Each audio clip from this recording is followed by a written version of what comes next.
পদত্যাগ করতে চাইছেন বাংলাদেশের অন্তর্বর্তী সরকারের মুখ্য উপদেষ্টা মোহাম্মদ ইউনূস। এরকম গুঞ্জন সামনে আসার পর বাংলাদেশের ভবিষ্যৎ নিয়ে অনিশ্চয়তা সৃষ্টি হয়েছে।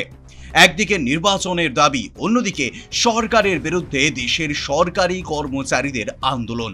যত সময় গড়াচ্ছে ততই বাংলাদেশের অন্তর্বর্তীকালীন সরকারের মুখ্য উপদেষ্টা তথা নোবেলজয়ী মোহাম্মদ ইউনূসের ওপর বাড়ছে রাজনৈতিক ও প্রশাসনিক চাপ। আর এতেই বিরক্ত হয়ে কি শেষ পর্যন্ত নিজের পদ থেকে ইস্তফা দিচ্ছেন ইউনূস?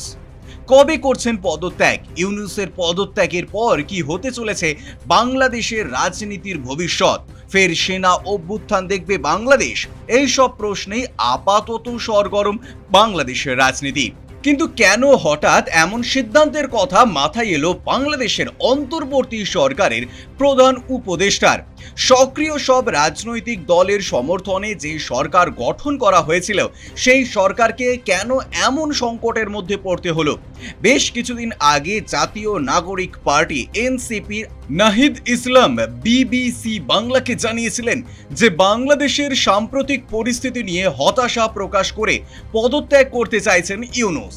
বাংলাদেশের সংবাদ মাধ্যম প্রথম আলো জানিয়েছিল যে সম্প্রতি একটি সর্বদলীয় বৈঠকে ইউনূস নতুন একটি অন্তর্বর্তী সরকার গঠনের প্রস্তাব দেন, যেখানে তিনি আর থাকতে চান না। প্রসঙ্গত, বাংলাদেশের সাধারণ নির্বাচন নিয়ে বাংলাদেশের অন্তর্বর্তী সরকার এবং বাংলাদেশের সেনাবাহিনীর মধ্যে মতবিরোধ সামনে এসেছিল। সূত্রের খবর অনুযায়ী গত কয়েক মাস ধরেই পার্লামেন্ট তথা জাতীয় সংসদের নির্বাচন নিয়ে ইউনূস সরকারের ওপর চাপ বাড়ছিল। বাংলাদেশের একাধিক রাজনৈতিক দল সহ বাংলাদেশ সেনাবাহিনী, আর এই তালিকার প্রথমেই ছিল বাংলাদেশ ন্যাশনালিস্ট পার্টি বা বিএনপি।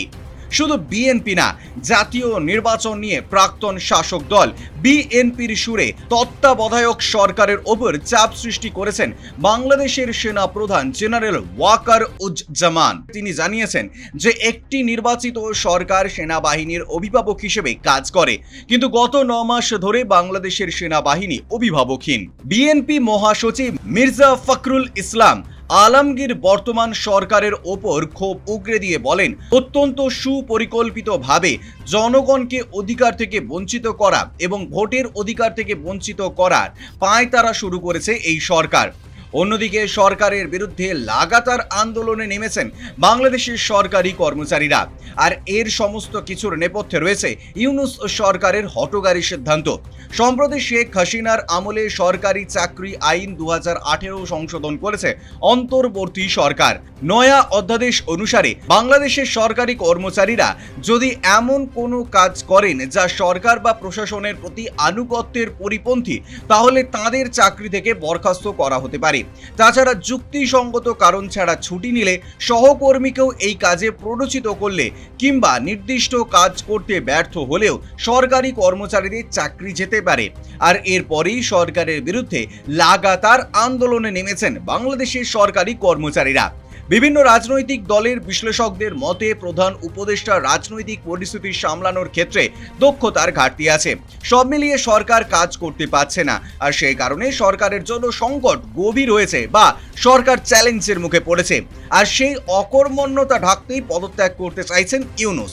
যদিও বিএনপির প্রধান উপদেষ্টার পদত্যাগের ভাবনাকে তার আবেগের বিষয় হিসেবে বর্ণনা করেছেন এবং এও বলেছে যে বর্তমানে বাংলাদেশের পরিস্থিতি এবং দুজন ছাত্র প্রতিনিধি সরকারে থেকে যেসব কর্মকাণ্ড করছে তার দায় এখন সরকারকেই বহন করতে হবে। এরকম পরিস্থিতিতে রাজনৈতিক বিশ্লেষকেরা মনে করছেন যে আপাতত ইউনূস সরকারের সামনে দুটি রাস্তা খোলা আছে। এক, অধ্যাপক ইউনূস চলে যেতে পারেন অথবা নির্বাচনের দিকে যেতে পারেন। বাংলাদেশের রাজনীতিতে এখন মোহাম্মদ ইউনূসের পদত্যাগের ভাবনা নিয়ে আলোড়ন পড়ে গিয়েছে।